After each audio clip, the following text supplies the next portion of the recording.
Hello, my name is Darius Crichton. I'm part of the research group here at Franklin College studying the effects of exercise intervention on a recreational 15-minute run.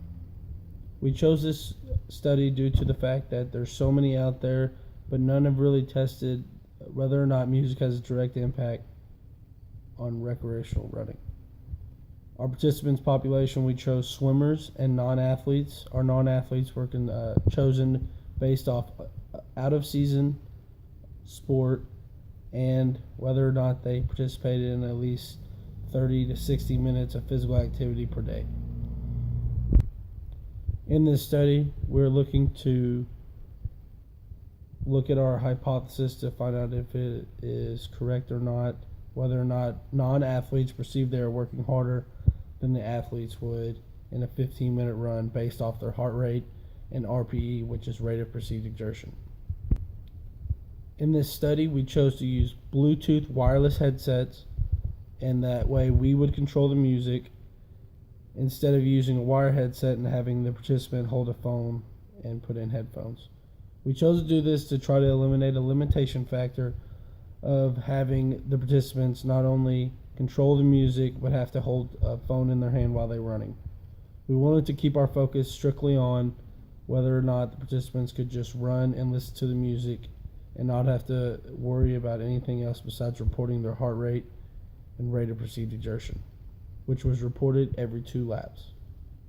In our test, they were given one trial without music for a 15-minute run, a 2-week intervention, and then a second trial in which everybody would be introduced to music.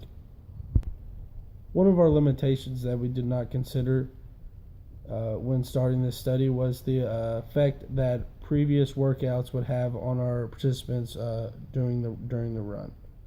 Based off our swimmer population who had practiced early in the mornings and some later in the evening based on their school schedule, we had to take into effect whether or not practice would have an effect on our study.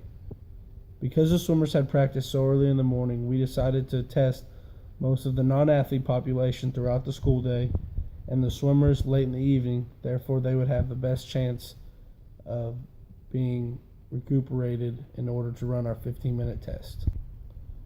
With our results so far, we have noticed that athletes have kept up with our initial hypothesis and that they were able to perceive that they are working harder based off their heart rate compared with what they stated was their rate of perceived exertion on our 1 to 20 Borg scale, and that the non-athlete population would be more inconsistent in determining that factor.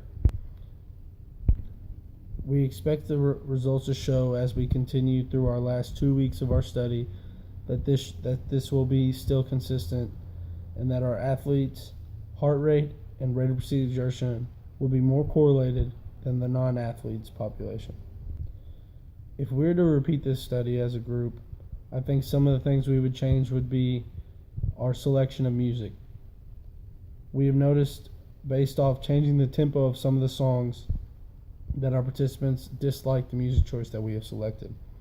If we were to redo this test, I think we would take out all lyrics to songs and just use beats to control whether or not the music had any effect on their heart rate, judging based off their RPE.